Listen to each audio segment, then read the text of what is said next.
Tonight, in the heart of the Hill Country, heartache and hope side by side. It's a blessing to us because we couldn't have done it without the help.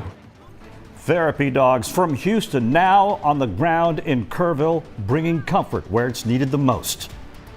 God has not abandoned these people here.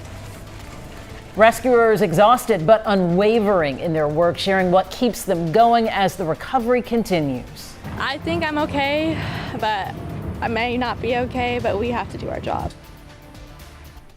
And here we are, days after the deadly and catastrophic flooding in the Texas Hill Country, with people still missing. Tonight, search crews are searching through debris piles, hoping to reconnect families with their loved ones any way they can. Tonight, we know nearly 120 lives have been lost. More than 160 are still missing. That includes 5 campers and 1 counselor from Camp Mystic. More than 2,000 people are assisting in the search and are carefully combing through debris piles with spotters on the ground to locate any sign of those still missing. Our team coverage continues this evening, spanning from the Hill Country to here in Houston. We start, though, with Orko Manna, who is live in Kerrville. And Orko, you met up with a special group from Houston that made a visit to the Hill Country today to show their support.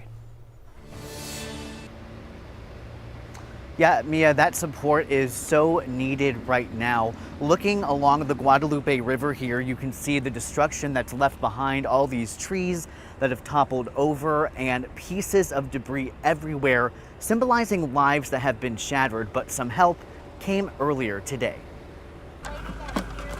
These furry first responders you can turn off and we're coming out. Are taking a trip into the heart of the devastating flooding in the Texas Hill Country. I'm surprised I'm not in tears. Folks here say their presence is a divine calling. We knew that God wanted these dogs here, so we just came. The 4 dogs are part of Angel Paw's pet therapy ministry at Champion Forest Baptist Church in Houston.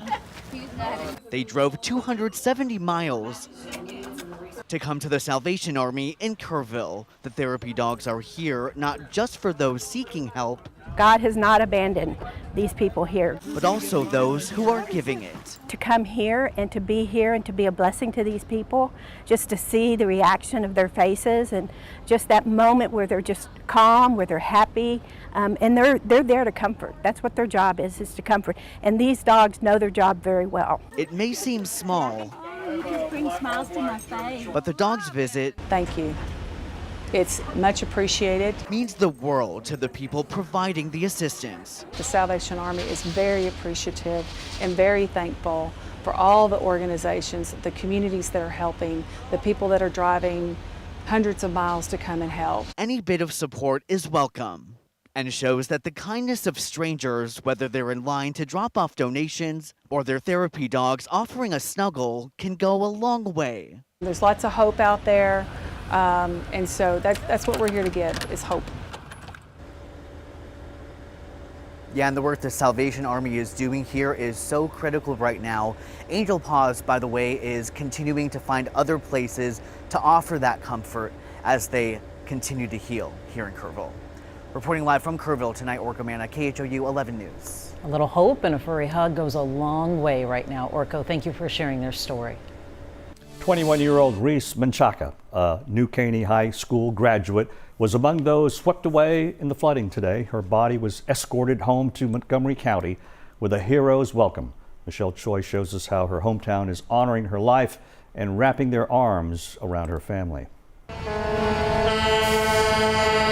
With horns honking, lights flashing, and hearts heavy, 21-year-old Reese Menchaca was brought home to Montgomery County today, escorted by law enforcement and greeted by first responders and neighbors who lined the roadside to pay their respects. It just demonstrates the heart of the people of Montgomery County. According to the Montgomery County judge, Reese was swept away during a trip with friends to the Guadalupe River near Hunt, Texas last week. 3 of those young friends have now been found dead, including Reese. 1 other friend remains missing. She just was very loved by a lot of people. Those who knew Reese, a proud 2022 Caney Creek graduate, says she lit up every room she walked into. You always knew when Reese was in the building because she stood out, because she was exactly who she was. Jalen Jackson and Tracy Underwood, both Caney Creek teachers and close friends of Reese's mom, say they were devastated. I was just overwhelmed with grief for Miro and for her family. To honor Reese's memory and support her family, the two launched the Forever Reese tribute shirt featuring angel wings, a halo, and her favorite colors. Regardless if you knew Reese or if you were friends with her family, you're aware of what's going on and you're feeling the grief and the frustration and the sadness and the desperation. The shirts were donated in less than 24 hours. More than 200 were sold. Their goal, sell all 500 and raise $10,000. 100% of the proceeds will go to the Menchaca family. I just pray that anyone kind of feels her spirit when they're wearing their Forever Reese t-shirt. What message do you hope the family hears through this effort? I just hope they know that we love them. If there's ever anything that you need, we are here. We are your Panther family. Michelle Choi, KHOU 11 News.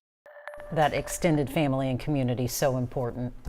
Tonight, we've learned another local life was lost in the floods. Beloved volunteer firefighter Brad Perry was swept away while vacationing in Kerrville.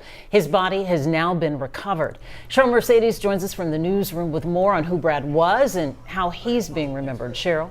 Hey Mia, this news hit League City really hard.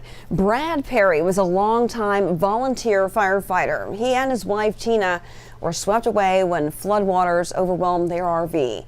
Now, Brad was known for his bravery. His loss is being deeply mourned by the firefighters he served, as well as with his neighbors and friends. Enduring all the most painful loss, though, is his wife Tina, who survived the flood. A close family friend told us rescuers found her in a tree after they heard her screaming for help. Tonight, she's left hanging on to the memory of her husband, who dedicated his life to saving others. Mia? We'll be thinking about her and all the other family members as well in mourning. Cheryl, thank you. We know so many families are dealing with unimaginable grief. It is heavy. And sometimes it can be too much, but there is help available. We want you to know you can call the Disaster Distress Helpline for free counseling. That is any time of the day.